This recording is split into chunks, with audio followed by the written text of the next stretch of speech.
지난 시간에 이어서 우리가 내 영혼이 진토에 붙었사오니 라는 제목의 말씀을 나누고 있습니다. 내 영혼이 진토에 붙었사오니 라는 것은 지난 시간에 우리가 살펴본 대로 우리가 영적으로 바닥을 치고 있다는 것입니다. 그래서 지난 시간에 우리가 살펴본 대로 우리가 영적인 바닥을 칠 때는 단 한 가지 길밖에 없는데, 다시 회복될 수 있는 길은 단 한 가지 길인데, 그것이 바로 말씀으로 돌아오는 길이라는 것입니다. 바로 말씀 영성이라는 것입니다. 말씀 영성으로 우리가 회복될 수 있다는 것입니다. 말씀 영성이 무엇입니까? 말씀을 통해서 하나님을 만나는 것입니다. 하나님의 생명을 만나는 것입니다. 이것만이 우리가 영적으로 바닥을 치고 있을 때에 회복될 수 있는 길이라는 것입니다. 이 가운데 영적으로 바닥을 치는 분들이 계십니까? 아무리 기도해도 하나님이 만나주시는 것 같지 않고, 내 속에 있는 죄악이 너무나 커서 더 이상 하나님의 얼굴을 쳐다볼 수도 없는 그런 상태에 있는 분들이 계십니까? 이런 상태에 있을 때 오늘 이 시간 말씀을 통해서 하나님께서 우리를 말씀으로 회복시켜 주실 줄 믿습니다.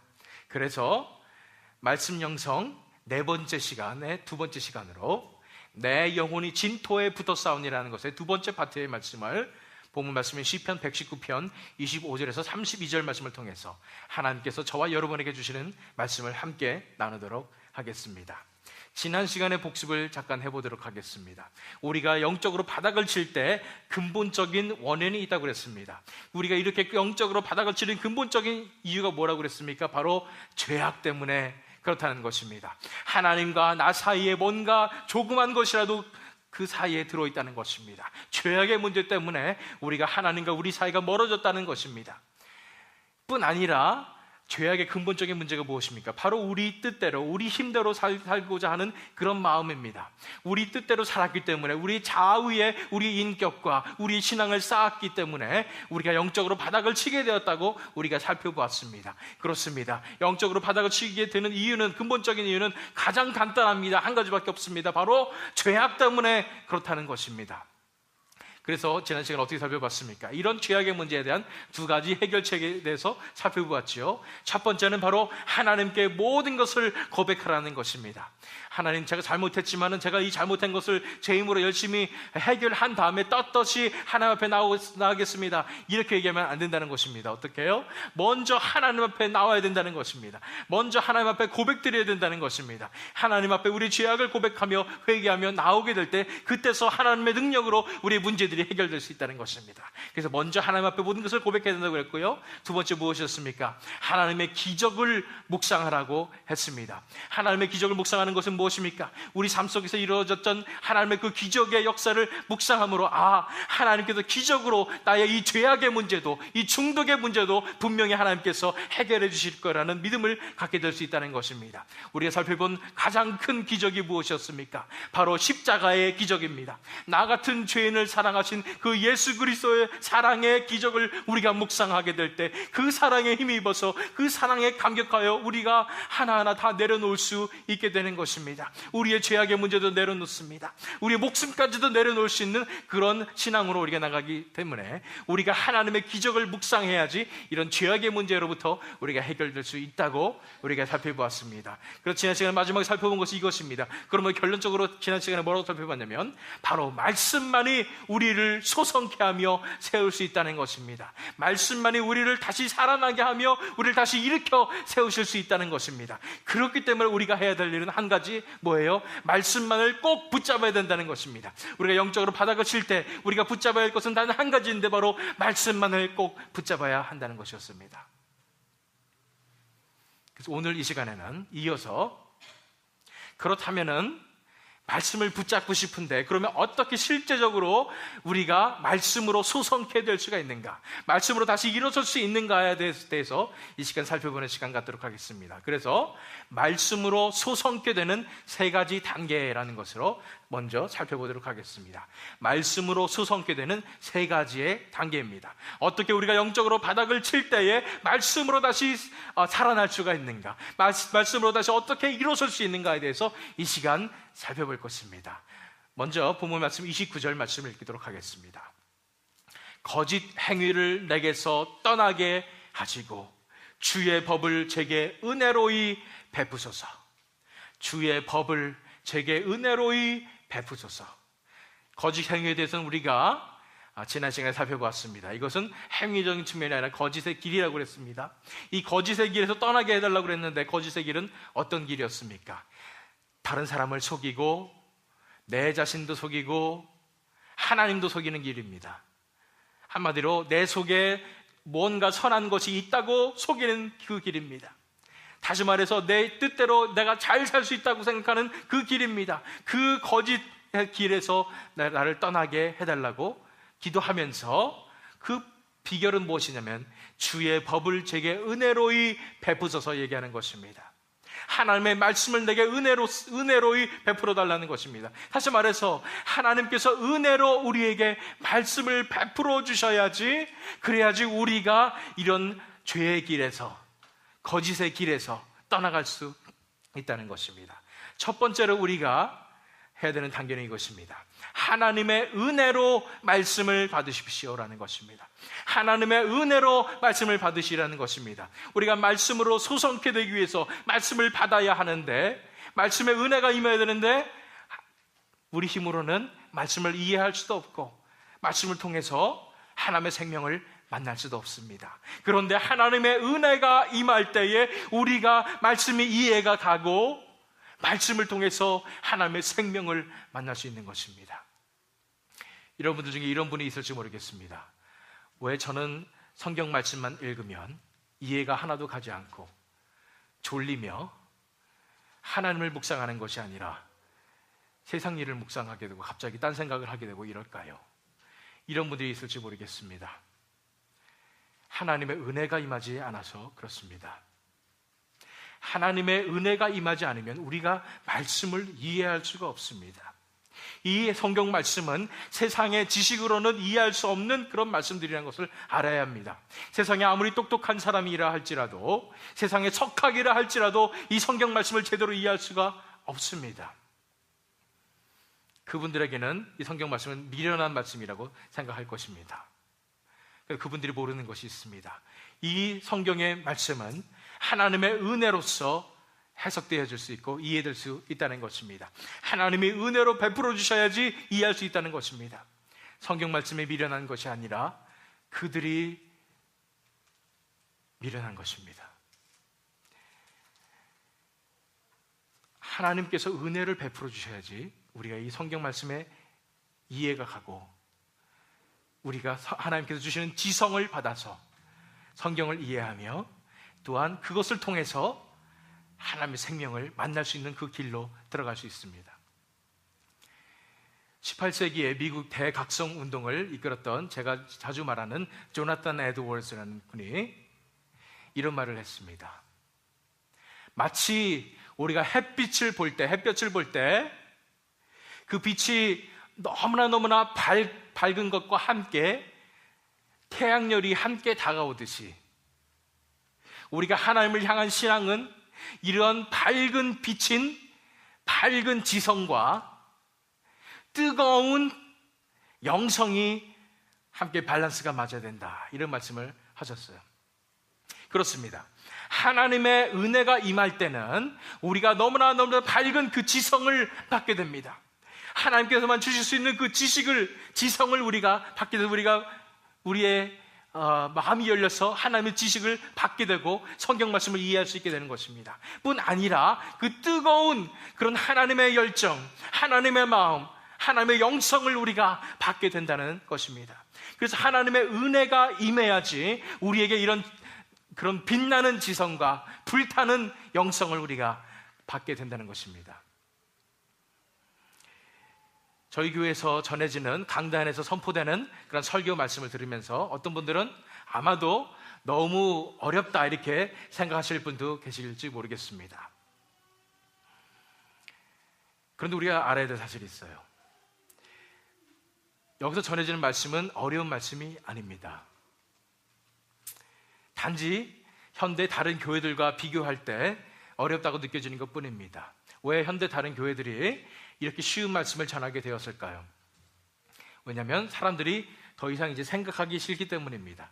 그냥 앉아서 귀에 쏙쏙 들어오고 이해하기 쉽고 또 삶의 교훈이 되고 축복의 말씀을 듣고 이런 것을 좋아하기 때문입니다. 그렇기 때문에 강단의 말씀이 점점 쉽게 그렇게 변하게 되었는데, 우리가 알아야 될 사실은 진정으로 하나님의 놀라운 부흥의 역사 속에서 일어날 때는 그곳에서 엄청난 빛나는 놀라운 지성의 말씀이 선포되었다는 것을 알아야 됩니다. 우리가 종교 개혁 때에도 그 개혁자들이 말씀에 무지한 그런 사람들에게 놀라운 지성의 하나님의 말씀을, 그 진리를 선포했을 때, 여러분들 그때 설교를 들어보시면 깜짝 놀랄 겁니다. 어떻게 이런 것을 보통 사람들이 다 이해했을까? 그 지성의 놀라운 말씀을 선포했을 때, 진리의 말씀을 선포했을 때 그들이 하나님 앞에 무너지며 그 말씀을 통해서 그들의 삶이 하나님께 드려지며 하나님께 주시는 엄청난 뜨거운 열정을, 하나님의 열정으로, 영성으로 나아가서 하나님을 만났다는 것을 알아야 되는 것입니다. 그렇습니다. 이것이 따로따로가 아닙니다. 어떤 교회를 가면은 너무 지식적으로 말씀을 잘 전하는데 너무나 차가워요. 어떤 교회를 가면은 너무나 뜨거운 교회인데 뭐런 말씀이 없어요. 이런 것은 하나님 앞에서 바르지 않습니다. 진정한 하나님의 은혜가 임할 때는 이런 빛나는 놀라운 지성과 이런 뜨거운 영성이 함께 들어오기 마련입니다. 그렇게 놀라운 그런 빛나는 지성과 영성을 함께 받기 위해서 우리가 바라야 될 것은 바로 하나님의 은혜라는 것입니다. 하나님의 은혜가 임할 때 우리가 이해할 수 있을 거라는 것입니다. 그러면 저한테 물어보실 분도 계실지 모르겠습니다. 그러면은 아니 이렇게 어려운 말씀들을 전하신다면은 그러면은 잘 이해하지 못하는 그런 지능이 떨어지시는 분들이나 이런 분들은 그러면 하나님을 만날 수조차 없단 말입니까? 이렇게 반문하실 수도 있겠습니다. 아셔야 됩니다. 하나님의 은혜가 먼저입니다. 하나님의 은혜가 먼저 임할 때에 우리의 지성이 열리게 되는 것입니다. 믿으세요. 열리게 돼서 하나님께서만 주실 수 있는 그 지식을 우리가 알게 되는 것입니다. 말씀 안에 감춰있는 놀라운 비밀을 우리가 알게 되는 것입니다. 이거는 세상에서 말하는 그런, 세상에서 이해하는 그런 지성과 다릅니다. 하나님께서만 주시는 그 지성이 발휘가 된다는 것입니다. 그 증거가 어디에 있습니까? 사도행전에서 일어난 일을 보고 우리가 알 수 있습니다. 사도행전 4장 12절 13절 말씀입니다. 다른 이로서는 구원을 받을 수 없나니 천하 사람 중에 구원을 받을 만한 다른 이름을 우리에게 주신 일이 없음이라 하였더라. 그들이 베드로와 요한이 담대하게 말함을 보고 그들을 본래 학문 없는 범인으로 알았다가 이상히 여기며 또 전에 예수와 함께 있던 줄도 알고, 성령을 받은 다음에 이제 성령이 임해서 담대하게 베드로와 요한이 말씀을 선포하는 것을 보고 모든 사람들이 깜짝 놀랐습니다. 왜 그러세요? 왜 그래요? 베드로와 요한은 원래 고기 잡는 어부였기 때문입니다. 그들은 학문적으로 뛰어난 사람들이 아니었습니다. 그냥 몸으로 돈 버는 그런 사람들이었다는 거예요. 근데 예수님과 3년 동행한 다음에 그 다음에 성령이 내리시자 이 사람들이 변했습니다. 말씀을 전하는데 어떻게 전해요? 놀라운 하나님의 진리의 말씀을 선포한 것입니다. 이것을 보고 사람들이 깜짝 놀란 거예요. 어떻게 된 일일까요?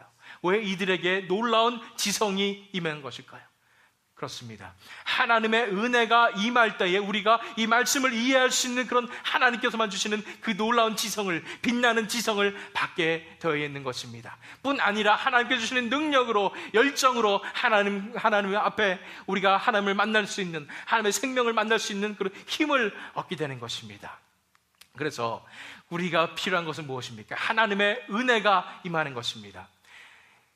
하나님의 이 놀라운 진리의 말씀은 많이 배운 사람이나 지능이 뛰어난 사람만을 위한 것이 결코 아닙니다.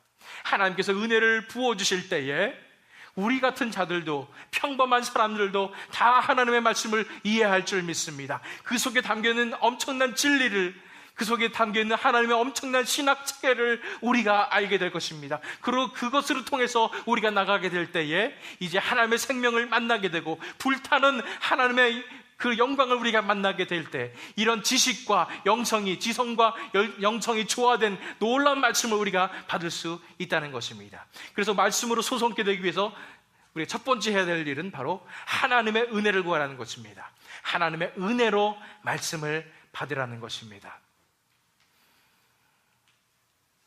말씀이 이해가 가지 않을 때, 말씀만 읽으면 졸음이 올 때, 머리로 생각하기 싫을 때 하나님 앞에 은혜를 구하시기 바랍니다. 하나님께서 우리에게 은혜를 베풀어 주실 때 말씀이 이해가 가고 그 속에 있는 놀라운 비밀을 우리가 알게 되고 그 속에서 하나님의 생명을 만나게 될 것입니다. 두 번째 단계를 보기 위해서 30절 말씀 보도록 하겠습니다. 내가 성실한 길을 택하고 주의 규례를 내 앞에 두었나이다. 이렇게 고백하고 있습니다. 성실한 길은 원어 성경에 보면은 진실의 길입니다. 진실한 길, 진리의 길입니다.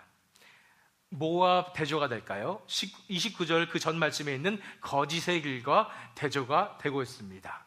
거짓의 길은 어떤 길이었습니까? 다시 말씀드려서 남을 속이고 내 자신을 속이고 하나님을 속이는, 내가 그래도 잘 살 수 있다는, 내 속에 선한 것이 있을 수 있다는 그런 그 길이, 내 속에 자신감을 가지는 길이 거짓의 길이라면, 진리의 길은 무엇입니까? 하나님의 길입니다. 말씀의 길입니다. 하나님 앞에 우리 인생을 드리는 길이 바로 성실한 길이라는 것입니다. 우리가 어떤 길을 택해야 된다고요? 이 성실한 길을 택해야 된다는 것입니다. 진리의 길을 택해야 된다는 것입니다. 그런데 이 길을 택하기 위해서 우리가 해야 될 것이 뭐라고요? 주의 규례를 내 앞에 두었나이다. 다시 말해서 하나님의 말씀을 내 앞에 두었다는 것입니다. 하나님의 말씀을 내 앞에 둘 때에 우리가 이제 죄의 길을, 거짓의 길을 택하지 아니하고 성실한 길, 진리의 길, 말씀의 길을 우리가 택할 수 있다는 것입니다. 두 번째 단계는 무엇이냐면 말씀을 앞에 둠으로 타협하지 마십시오라는 것입니다. 말씀을 앞에 둠으로 타협하지 말라는 것입니다. 우리는 얼마나 타협하고 살고 있는지 모르겠습니다. 우리는 알고 있습니다. 이것은 거짓의 길입니다. 이것은 내 스스로 높아지는 길입니다. 내 자신을 위하는 길입니다. 내 자아의 길입니다. 이렇게 알고 있고, 또 우리가 새 생명을 받아서 이제는 하나님 앞에 나가는 그 길도 알고 있는데 불구하고 우리는 자꾸만 조금만 타협하면 괜찮을 것 같다고 해서 타협하는 것을, 우리 자신을 발견하게 됩니다. 예를 들어서 거짓말하는 우리 자신의 모습을 보게 됩니다. 물론 나는 거짓말장이다 이렇게 대놓고 얘기하는 사람들은 많이 없을 것입니다. 그러나 좋은 게 좋은가 아닌가 이러면서 조금씩 우리가 타협하는 그런 부분이 있지 않은가를 살펴보길 원합니다. 저한테 물어보실 분도 있겠습니다. 그러면은 그죠? 화이트 라인은 어떻게 된 겁니까? 그죠? 무슨 거짓말이라고 하죠? 그걸 한국말로 선의의 거짓말, 선의의 거짓말이라고 합니다. 예를 들어서 이런 거예요. 제 와이프가 그렇다는 얘기 아니고, 여러분들의 와이프가 옷을 갑자기 딱 입은 다음에 이쁘지 딱 했는데 사실 별로 안 이뻤을 때 여러분들이 안 이뻐 이렇게 얘기한다면 그 릴레이션십에 문제가 생기잖아요.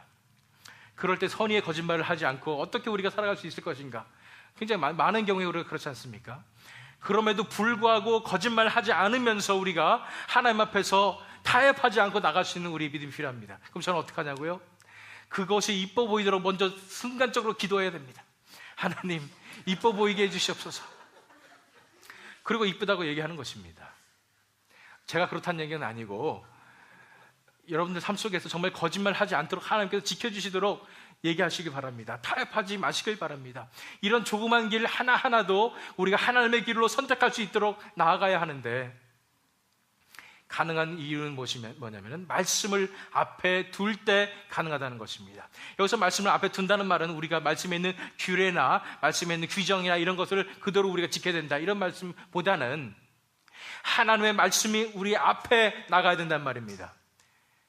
소극적인 의미로 얘기한다면 하나님의 말씀이 우리의 방패막이가 되어야 된다는 것입니다. 모든 그런 유혹과 시험과 모든 것이 다가올 때, 이 거짓의 길에 유혹이 다가올 때 하나님의 말씀이 우리에게 방패막이가 되어야 된다는 것입니다. 그럴 때 하나님의 말씀이 막아주실 때에 우리가 우리의 길을 거룩하게, 순결하게, 정결하게 지킬 수 있습니다. 적극적으로 얘기한다면 우리 말씀이 우리의 삶을 진두지휘해야 된다는 것입니다. 말씀이 앞서가야 한다는 것입니다. 말씀이 우리 삶 속에서 앞서가고 우리가 그 뒤를 따라가는 그런 삶이 이루어져야 된다는 것입니다. 말씀을 우리가 앞에 두게 될 때 말씀이 우리를 지켜줄 것입니다. 뿐 아니라 말씀이 우리를 이끌어 주실 것입니다. 그래서 말씀 앞에서 우리가 타협하지 아니하며 진리의 길로, 진실의 길로 우리가 나아갈 수 있음을 믿습니다. 우리가 얼마 전에 이 말씀을 살펴봤어요. 마가복음 1장 36절에서 38절 말씀입니다. 이것은 예수님께서 기도하신 다음에, 기도하셨을 때 이제 벌어진 일이죠. 시몬과 및 그와 함께 있는 자들이 예수의 뒤를 따라가 만나서 이르되 모든 사람이 주를 찾나이다 이르시되 우리가 다른 가까운 마을들로 가자. 거기서도 전도하리니 내가 이를 위하여 왔노라 하시고, 이때는 뭐냐면 예수님이 엄청난 기적을 일으키시고 놀라운 사역의 결과를 받았던 그런 때에 있는데, 예수님께서 기도하셨을 때 베드로와 제자들이 가서 여기서 이러실 때가 아닙니다. 예수님, 사람들이 얼마나 많이 모여서 지금 예수님을 찾는지 몰라요. 여기서 뭔가 대단한 일을 하셔야 돼요. 그랬을 때 예수님께서 오케이, 그렇게 하겠습니다가 아니라 어떻게 했어요? 우리가 다른 가까운 마을들로 가자. 거기서도 전도하리니 내가 이를 위하여 왔노라. 하나님 앞에 나아갔을 때, 말씀을 앞에 두었을 때에, 하나님의 말씀에 따라가게 되었을 때에 예수님께서 분별하게 되었고 타협하지 않게 되었다는 것입니다. 사람들에게 휩쓸리지 않았습니다. 유명해지는 것에 휩쓸리지 않았습니다. 놀라운 일을 일으키는 거에 휩쓸리지 않고 하나님께서 주신 그 길대로 갔다는 것입니다. 그래서 우리가 항상 말씀을 앞에 두어야 됩니다. 말씀이 우리의 방패막이가 되어야 되고, 말씀이 우리를 이끄시는, 진두지휘하시는 역사가 일어날 때 우리가 타협하지 않고 거짓의 길이 아닌 진실의 길, 성실의 길, 진리의 길, 하나님의 길로 우리가 걸어갈 수 있다는 것입니다. 그것이 두 번째 단계였어요. 마지막 세 번째 단계를 보기 위해서 31절 말씀을 읽겠습니다. 내가 주의 증거에 밀접하였사오니 여호와여 나로 수치를 당케 마소서. 내가 주의 증거에 밀접하였사오니 여호와여 나로 수치를 당케 마소서. 내가 수치를 당하지 않을 수 있는 비결이 있다는 것입니다. 내가 전에는 거짓의 길로 갔기 때문에 많은 수치를 당했는데, 이제는 수치를 당하지 않을 수 있는 길이 있는데 뭐냐면은 주의 증거에 밀접하였다는 것입니다. 주의 증거에, 말씀에 밀접하였다는 것입니다. 원어 성경에 보면은 이 밀접하였다는 것이 무슨 단어랑 똑같냐면은 나의 영혼이 진터에 붙어 싸우니 하는 붙어 싸우니의 말씀과 똑같은 단어가 쓰여졌습니다. 전에는 우리가 진토에 붙었습니다. 지옥에 붙었어요. 고통 가운데 붙어 있었습니다. 그런데 이제는 어디에 붙어 있다고요? 주의 증거의 말씀에 붙어 있다는 것입니다. 세 번째 단계는 이것입니다. 하나님의 증거의 말씀에 붙으십시오라는 것입니다. 하나님의 증거의 말씀에 붙으십시오. 하나님의 증거의 말씀에 연합되십시오라는 것입니다. 말씀에 붙어 있다는 것은 말씀과 연합된다는 것입니다. 말씀과 내가 하나가 된다는 것입니다. 말씀으로 내가 살아가게 되는 것입니다. 말씀이 내가 되고 내가 말씀이 되고 말씀 안에서 우리가 붙어서 말씀과 연합되어 살아간다는 것입니다. 이런 연합됨에 대해서 예수님께서 가장 잘 설명하신 것이 요한복음 15장 7절 말씀입니다. 너희가 내 안에 거하고 내 말이 너희 안에 거하면 무엇이든지 원하는 대로 구하라. 그리하면 이루리라. 예수님 안에 거하는 삶을 나타내죠. 우리가 예수님 안에 거하고, 그런데 예수님이 우리에게 거하는 것을 뭐라고 표현하셨어요? 내 말이 너희 안에 거하면, 예수님의 말씀이 우리 안에 거하면, 그래서 우리가 예수님 안에 거하고 예수님의 말씀이 우리 안에 거해서 예수님의 말씀 안에 우리가 연합되면은 우리가 무엇이든지 원하는 대로 구할 수 있어요. 왜냐하면 다 우리가 예수님과 하나가 되어서 동행하기 때문입니다. 그리하면 이루리라, 이렇게 말씀하신 것입니다. 우리가 하나님의 증거의 말씀과 연합되는 것입니다. 하나님의 증거의 말씀에 붙게 되는 것입니다. 예수님과 연합되는 그런 삶을 살게 되는 것입니다. 여기에 청년들이 많이 있지만 싱글로 사는 삶과 결혼해서 배우자와 함께 사는 삶은 전혀 차원이 틀립니다. 싱글로 살게 될 때는 여러분들의 스케줄 여러분들 마음대로 결정할 수 있습니다. 쉬고 싶을 때 쉴 수 있고요, 또 먹고 싶을 때 먹을 수 있고. 그러나 배우자가 딱 생기면 여러분들이 인생 여러분의 마음대로 안 되는 것을 느끼기 시작합니다. 여러분들 쉬고 싶은데 이 사람은 뭘 하고 싶어 하고, 그런 과정 속에서 우리가 살아가야 되는 것입니다. 제가 아내를 만나서 이제 결혼 생활을 하고 있는데 제가 굉장히 많이 변했다는 걸 느낍니다. 싱글일 때 저의 모습과 결혼한 저의 모습은 전혀 차원이 틀린 것 같습니다. 좋은 방향으로 바뀌었을까요? 나쁜 방향으로 바뀌었을까요? 당연히 저는 엄청나게 좋은 방향으로 바뀌었습니다. 아내를 만나서 정말 제가 함께하는 삶이 무엇인지를 배우게 됩니다. 비결을 말씀드린다면 내려놓는 것입니다. 내가 하고 싶은 것, 내가 좋아하는 것, 이런 거 다 내려놓고 아내가 좋아하는 것에 맞추고 살면은 그럼 행복해지는 것입니다. 물론 저희 아내도 저를 위해서 다 내려놓을 줄 믿습니다. 그래서 서로 간에 내려놓고 서로를 위하는 그런 삶을 살게 됨으로써 그런 연합된 삶을 살게 되는 것입니다. 그런데 만약에 결혼은 했는데 내가 아직도 싱글처럼 살고 있어요. 내가 하고 싶은 대로 쉬고 내가 하고 싶은 대로 하고 이 사람은 거들떠보지 않아요. 그럼 그 결혼 생활이 어떻게 될까요? 그 결혼 생활에 행복할 수가 없게 되는 것입니다. 우리가 예수님을 믿게 될 때에 우리는 더 이상 혼자가 아닙니다. 싱글이 아닙니다. 예수님과 함께 연합하는 삶을 살게 되는 것입니다. 내가 예수님과 연합하게 되었는데, 말씀과 연합한 그런 삶을 살게 됐는데 나는 아직도 싱글인 줄 알아요. 내 맘대로 살아요. 내려놓지 않아요. 그럼 어떤 일이 벌어지겠습니까? 예수님과 연합된 삶이 아니라 죄악의 삶을 살게 되는 것입니다. 영적으로 바닥을 치는 삶을 살게 되는 것입니다. 결혼 생활이 힘들어지듯이 우리 신앙 생활이 힘들어지게 되고 영적으로 바닥을 치게 되는 것입니다. 비결은 뭐라고 그랬습니까? 내려놓는 것입니다. 내 생각을 내려놓고 이제 예수님께 나아가는 것입니다. 예수님께서 내 삶을 주관하시도록, 말씀이 나를 진두지휘하시도록, 말씀이 나를 이끄시도록 내 삶을 내어드릴 때에 예수님과 진정으로 연합된 삶이 우리 삶 가운데 이루어지게 될 때에 그때 우리가 말씀으로 소송케 되는 놀라운 역사가 일어나는 것입니다. 하나님의 증거의 말씀에 붙으십시오. 그 비결은 뭐냐면 내 자신의 싱글의 삶을 이제 내려놓는 것입니다.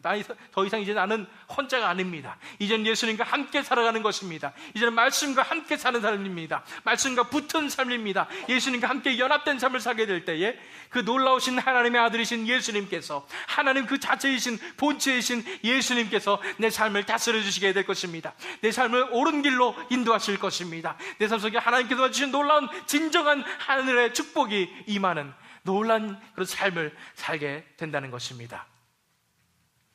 그렇기 때문에 우리가 말씀을 소성케 되기 위해서 세 가지를 배웠습니다. 첫 번째는 하나님의 은혜로 말씀을 받으십시오 그랬습니다. 하나님의 은혜로 우리 지성을 열어주시고 영성을 열어주시옵소서. 빛나는 지성과 불타는 영성을 받게 해주시옵소서 기도하고요. 그 다음에는 말씀을 앞에 두라고 했습니다. 말씀이 우리의 방패막이가 되어야 되고 우리를 진두지휘하는 지휘관이 되어야 된다고 그랬습니다. 그러므로 우리가 거짓의 길로 가지 말고 타협하지 말고 우리가 나가야 된다고 그랬습니다. 세 번째로 하나님의 증거의 말씀에 붙으시라는 것입니다. 그 예수님과 연합되는 삶, 말씀에 연합되는 삶으로 우리가 나아가게 될 때에 우리가 비로소 말씀으로 소성케 됨으로써 영적인 바닥에서부터 우리가 다시 일어설 수 있다는 것입니다. 소성케 될 수 있다는 것입니다. 이제 마지막 초청의 말씀을 드리도록 하겠습니다. 오늘의 초청의 말씀은 이것입니다. 바로 하나님께서 나의 마음을 열어주실 때 말씀의 길로 뛰어들으십시오라는 것입니다. 하나님께서 나의 마음을 열어주실 때에 말씀의 길로 뛰어들으십시오. 32절 말씀입니다. 주께서 내 마음을 넓히시오면 내가 주의 계명의 길로 달려가리이다. 주께서 내 마음을 넓히시오면 내가 주의 계명의 길로 달려가리이다. 여기서 내 마음을 넓히시오면 무슨 뜻일까요? 내 마음의 지경을 넓혀주시면, 하나님께서 내 마음을 열어주시면은, 하나님께서 내 마음을 열어주셔서 그 빛나는 지성과 불타는 영성을 부어주신다면은, 그렇다면 내가 주의 계명의 길로 달려가리이다. 달려간다는 표현을 썼습니다. 원어 성경에도 달려가는 거예요. 주의 계명의 길로 달려간대요. 왜 달려갈까요? 너무나 갈급하니까, 너무나 좋으니까 그 계명의 길로 달려가는 것입니다. 저희 애들하고 제 동생, 그러니까 애들의 고모하고 같이 몇 년 동안 살았었습니다. 그렇기 때문에 아이들이 부모 못지않게 고모를 굉장히 좋아하는데, 고모가 일주일에 한 번씩 이제 피아노를 가르치러 우리 집에 오면은 아이들이 고모를 보자마자 너무나 반가우니까 어떻게 해요? 달려갑니다. 달려가서 콱 안기는 것입니다. 물론 저한테도 그렇게 합니다. 저도 뭐 오랜만에 애들이 보면 저를 이렇게 안고 저한테 달려오고 그러는데, 이런 달려드는 이런 마음으로, 진정으로 갈급한 마음으로 하나님의 말씀에 우리가 달려들어야 되는 것입니다. 하나님께서 나의 마음을 열어주실 때 말씀의 길로 뛰어들어야 되는 것입니다. 분명히 하나님의 말씀을 통해서 여러분들은 다 도전을 받았을 줄로 믿습니다. 아, 내가 이렇게 살아서는 안 되겠구나, 정말 나는 하나님께로 돌아가야 하겠구나 라고 여러분들이 다 생각하실 것입니다. 근데 거기서 그치면 안 되는 것입니다. 말씀의 길로 뛰어들어야 합니다. 여러분들의 결단과 믿음이 필요합니다. 그냥 좋은 말씀이니까 언젠가는 내가 말씀의 길로 가야지, 이렇게 생각하고 계시면 안 돼요. 하나님께서 그래서 말씀하신 거 아니에요. 바로 여러분들 영적인 바닥을 치게 될 때 여러분들 지금 현재 하나님께서 여러분들에게 말씀하시는 거예요. 말씀의 길로 뛰어들으라고 말씀하시는 것입니다. 그런데 그게 쉽진 않아요. 왜요? 꼭 말씀의 길로 뛰어들으려고 하니까 두려움이 몰려오는 것입니다. 한 길 앞도 볼 수 없는 그런 낭떠러지에서 발걸음을 떼는 것 같은 그런 느낌이 듭니다. 죽을 것 같은 느낌이 드는 것입니다. 그럼에도 불구하고 말씀의 길로 뛰어들을 때에, 그때야 우리가 그 말씀의 길로서 우리가 소송될 수 있는, 다시 회복될 수 있는, 다시 이렇게 세워질 수 있는 역사가 일어나는 것입니다. 하나님께서 저와 여러분에게 지금 말씀하세요. 말씀의 길로 뛰어들으라고 말씀하시는 것입니다. 지금 순종하라고 말씀하시는 것입니다. 지금 결단하라고 말씀하시는 것입니다. 이렇게 뛰어드는 사람이 있었으니 바로 베드로입니다. 여러분 잘 아시는 말씀, 마태복음 4장 28절과 29절 말씀입니다. 베드로가 대답하여 이르되 주여, 만일 주님이시거든 나를 명하사 물 위로 오라 하소서 하니, 오라 하시니 베드로가 배에서 내려 물 위로 걸어서 예수께로 가되, 그랬습니다. 이 사건을 여러분 아시는 분들도 계실 것입니다. 뭐냐면은 예수님께서 물을 위로 걸으셔서 제자들에게 풍랑 위로 걸어오니까 제자들이 깜짝 놀라서 유령인가 보다 그랬는데, 아니다, 안심해라, 나다, 이렇게 예수님께서 말씀하시니까 다른 제자들은 그래요, 다행이네요, 이렇게 할 뿐이었는데, 베드로가 굉장히 특이한 질문을 합니다. 만약에 진짜 주님이시라면, 만약 진짜 우리가 섬기는 예수님이라면은 저도 걷게 해주세요. 당신이 귀신이 아니고 정말 예수님이라면 나도 물 위로 걷게 해주세요, 이런 요구를 합니다. 예수님이 그래, 와봐라 얘기했습니다. 이 베드로의 믿음을 보세요.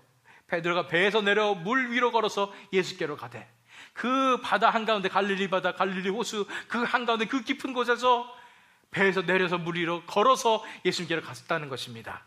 물론 몇 발짝 못 가서 믿음이 없어져가지고 불에 빠지게 되지만, 어쨌든 몇 발짝이라도 걸어본 사람은 이 베드로입니다. 이 믿음을 하나님께서 원하시는 것입니다. 베드로가 이 믿음이 없었다면 이 기적을 경험하지 못했을 것입니다. 믿음으로 나아갈 때, 물에 뛰어들었을 때 베드로는 내가 물 위를 걸을 수 있는 그 기적을, 하나님이 사람의 손이 날 잡아주셔서 그 물 위를 걷는 그 기적을 경험하는 것을, 그 기적을 경험하게 됐다는 것입니다. 우리가 말씀의 길로 뛰어들을 때 우리에게 일어나는 것은 무엇이냐면, 더 이상 내가 내 삶을 주관하지 않겠습니다. 내가 이제 내 삶을 안전한 길로 가지 않겠습니다. 이제는 믿음의 길로, 결단의 길로, 모험의 길로 내가 뛰어들겠습니다 했을 때는, 그때 우리 삶 속에 어떤 일이 벌어지냐면 바로 이러한 기적이 이루어집니다.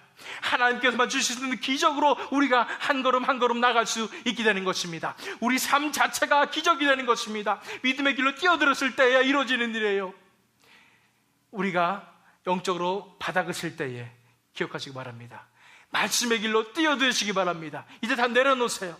이제 내가 내 힘대로 살 수 있었다고 생각하는 것, 내 힘대로 내가 컨트롤하려고 했었던 것에서 내려놓으실 때에, 그리고 믿음의 발걸음을 내디뎠을 때, 말씀의 길로 뛰어들었을 때에, 그때부터 하나님께서 주시는 놀라운 기적의 삶이 우리 삶 속에 한순간 한순간 펼쳐지는 것입니다. 하나님께서 우리 삶을 이끌어 주시는 거예요. 그것이 기적입니다. 놀라운 기적이 하루하루 이루어지는 그 삶을 살고 싶지 않으십니까?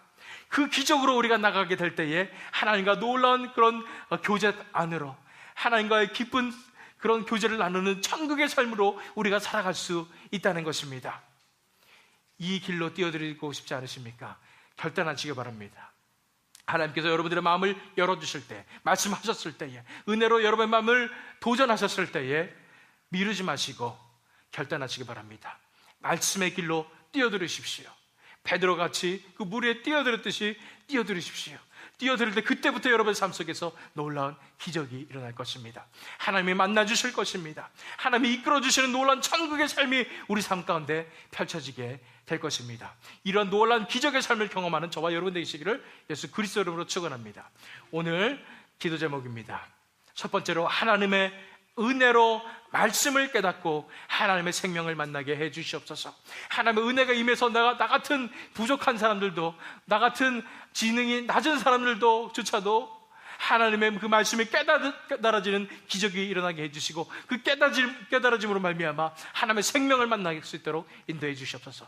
두 번째는 말씀을 내 앞에 둠으로, 말씀이 내 방패에 막게 되시고 말씀이 나를 진두지휘 하심으로 말미암아 내가 이제 하나님의 뜻에 순종하는 삶을 살게 하시옵소서. 세 번째는 말씀을 통해서 이제는 예수님과 함께 연합된 삶을 살게 해주시옵소서. 새로운 생명으로 연합된 삶을 살아가게 해주시옵소서. 네 번째, 하나님께서 말씀을 열어주실 때에, 내가 이제는 내 마음을 열어주실 때에 말씀의 바다에 내가 뛰어들게 하시옵소서. 결단하게 하여 주시옵소서. 말씀으로 살게 하여 주시옵소서. 하나님의 기적을 경험하게 하여 주시옵소서. 이 시간 다 같이 하나님 앞에 우리가 기도하는 시간을 갖도록 하겠습니다. 다 함께 이 기도 제목을 가지고 하나님 앞에 우리가 우리 자신을 드리며 결단하며 기도하시겠습니다.